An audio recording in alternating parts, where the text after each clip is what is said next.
This sentence of the Master, expressed in one of his letters to Dr.K.C.V. on 26th July 1968, is of great spiritual significance. I shall quote the context in which this was made. I also frankly express today, surely note frankly, that I have been transmitting South India every time for the last 10 years. The results are good, but not according to my labor.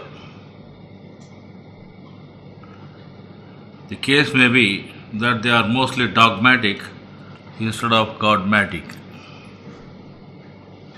To be more plain, I should say that they have in mind the value of the grosser type of worship, and one link is attached to God and the other to the devil. Thus they take milk, but also take pickle after it. It's our common observation that after a good meditation, there are some who would like to hear their voices, having already, perhaps, exhausted hearing the voice of the Master in the heart. The time to dwell on the thoughts that arose during meditation and one's orientation to Master is swiftly given up to the meaningless chatter of their mind.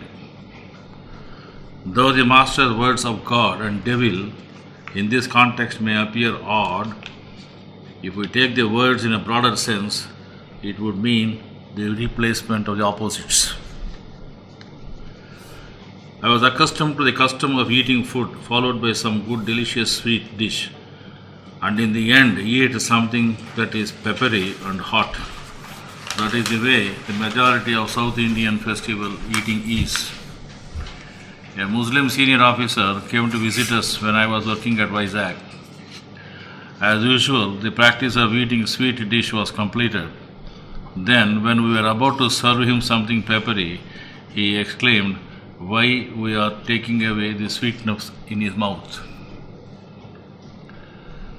That is the first time I started reflecting on this practice. And ever since, I have the habit of ending the dinner or lunch with the sweet dish only. We need to retain the sweetness instead of losing it too soon. But sweetness also is repulsive when it is beyond the limits. Perhaps that is a problem. Master, however, says it differently.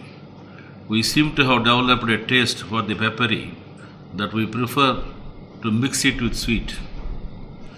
The adherence to the rituals and idols somehow is of the form of addiction, and the concepts of infinity and immortality get confused in our minds. We can experience infinity during meditation, but immortality, which some crave for, however, is not a product of meditation. It is to be noted that infinity is the continuity of existence, and immortality is the continuity of consciousness. Instead of realizing that the immortality sought after can only be in the realm of consciousness, when our idea of body self and its boundary is crossed, we tend to think that somehow the body self will continue to exist immortally. It is here the crux of belief in the idols and gods and goddesses lie. The great holy traditions try to teach us and inspire us this illusion as if it is truth through images of omniscience, eternity, and immortality. These images do inspire us to elevate our consciousness from the finite physical world to all that is everlasting and present in creation. But it only inspires. But unless we perspire in the path, the elevation of consciousness does not occur. Without any such perspiration, even when we do have such moments of elevation of consciousness, the habituated mind seeks solace in the rites and rituals of the gods and goddesses. That is why many who pursue the path also tend to continue their old practices of prayer. And that is what Master was lamenting about in this quotation that we are discussing. While the oneness of being is experienced by us, we have been hearing our traditional thinkers tending to explain away the physical plane of manyness as an illusion. The illusion, it is explained, is in the seeming separation between one another.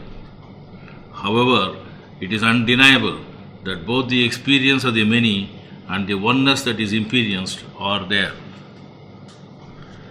It is necessary to understand the infinity in terms of polarity with a beginning and an end. It is everywhere and nowhere. It is all and simultaneously nothing. We should realize that duality is integral to infinity because aggressive and receptive principles are part of all creation. Energy moves because of these principles. That is why Master says, Krodha and Kama cannot be totally eradicated. Obstacles in the context of spiritual growth are a person's intellectual, emotional, or physical wheels or koshas that keep him away from evolving to a higher state of consciousness. Our purpose is to try and see ourselves as we are and remove the obstacles that keep us locked in self-centeredness. We need to understand that Prapannagati is an improvement over the Parabrahman, where we are still serving the individual self as an infinite self in glory and happiness that needs to be sacrificed at the feet of the Lord so that we get dedicated in the real service of the divine. Resignation is not the word here. It is dedication to the service of the divine and realizing that it is something only He can fulfill.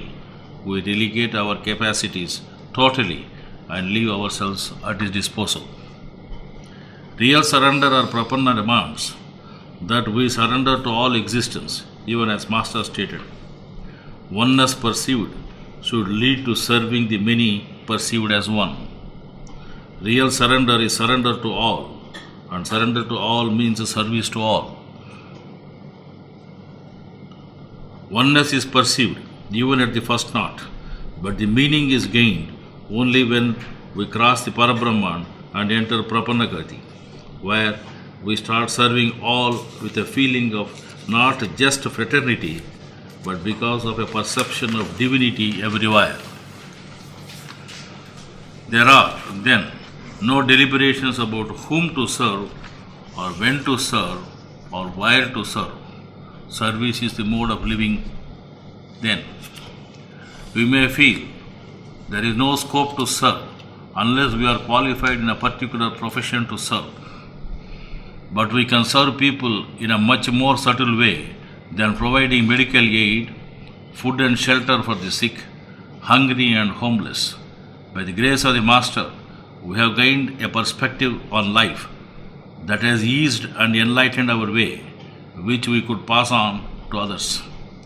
The help we have to give may be sharing our spiritual understanding. We also serve when we are alone. In meditation, we serve the whole creation by dedicating ourselves to expanding our consciousness. Whether alone or in a group, wherever we are and whatever we are doing, we are being of service when we meditate. The Prapanna is always in a state similar to meditation and is a natural servant of the divine and His creation. Sometimes, when we begin to serve with involvement, we get attached to how well the service goes.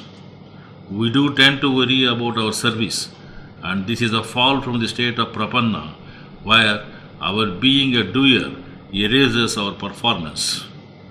There is an ancient Sufi saying that states, trust in Allah, but tie up your camels. It means to take responsibility for our part and then leave it where it is. If the universe sees it fit to unleash the camels, well, who are we to think otherwise? It is true that milk and pickles may be opposites. This is true also when we reach the condition of Prapanna, we naturally start serving him. But service brings in the capacity to serve and a mastery of its own. That is the origin of the Prabhugati. How can Prapanna and Prabhu coexist?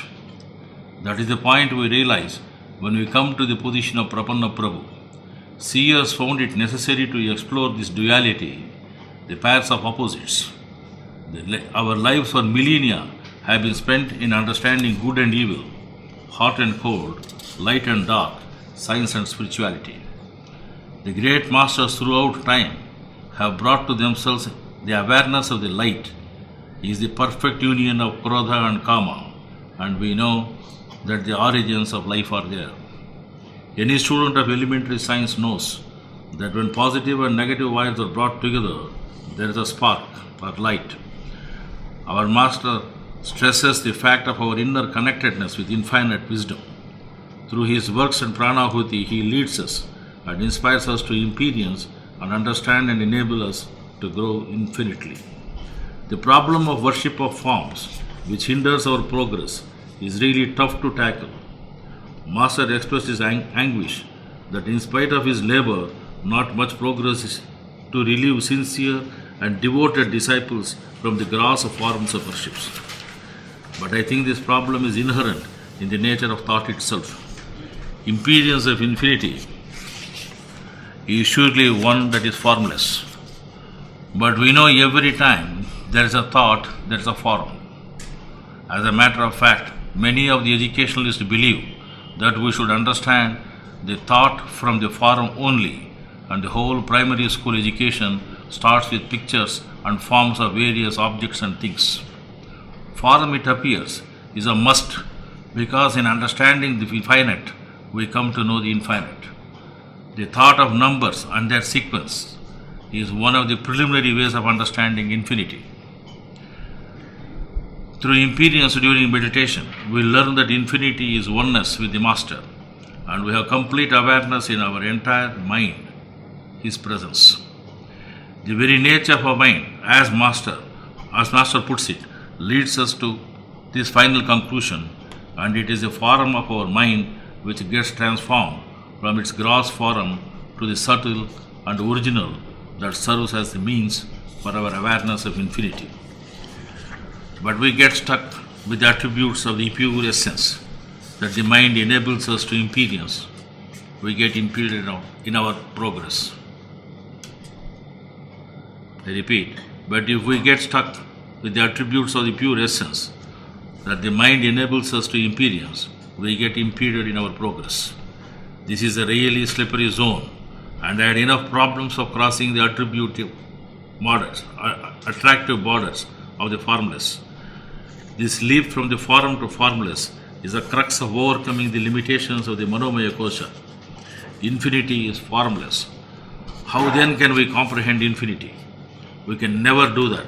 It can only be experienced through expanded consciousness and expanded awareness. The surrender of our effort to comprehend or understand through intellect the nature of the infinite is an essential requirement, because knowing infinity is not in the realm of reason but in the realm of experience. Experience, I make bold to say, is not possible unless a person is initiated. Initiated is not just introduction to the methods of meditational practices.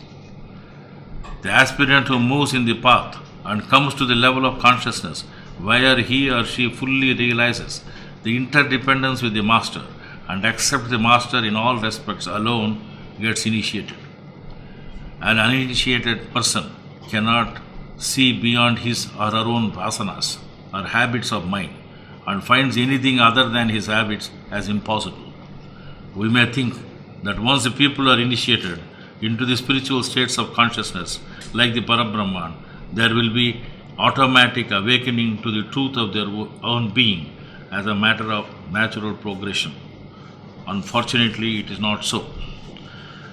These spiritual states and statuses themselves produce a peculiar grossness which forms a center of identity. A person who really takes the milk, as Master puts it, and is saturated with it, may, because of his past habits or vasanas, feel that he or she is awakened, but When the experience fades into a memory, then the identity is in turmoil. This, the aspirant feels, creates the need to go deeper into the technique or to have more faith. This is presumed to be the solution to the problem that caused the experience to fade. The aspirant then starts thinking constantly about how he could maintain the impedance. Instead of total surrender to the divine, the aspirant resorts to taking steps compared to taking pickles by the master to remedy the situation, instead of growing into the states of consciousness offered by the divine. With respect to all such victims who get attached to the forms of the infinite, I may say that it is their inability to live up to the teaching of the master constantly and perfectly that is the problem. The problem of the aspirant, even master found it difficult to dissolve. The entire problem is our attachment to form. We experience silence, but silence is not a form. The mind takes silence and starts converting it into an object and also starts evaluating it. Now we are not being silent. We started moving in our ideas about silence. We then have our theories of silence. And while we know nothing of it, we think we know. This inquiry is not into silence, it is into what we think about silence. When this is the case, we have missed and are lost in the mind. And this lapse into the mind from silence is the product of our unverified notions and beliefs. When we are fed with milk by the master, our mind gets obsessed with all these new impedance of the silence. In fact, the silence has been with us from the beginning.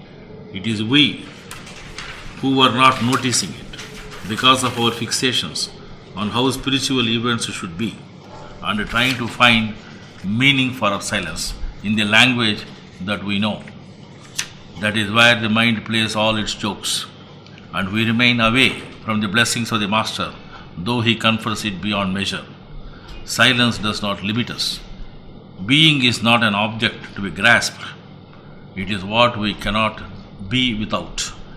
If we put the question, what remains in one moment of silence, and also give up the habit of self-inquiry and intellect, we get at the base of what is behind silence.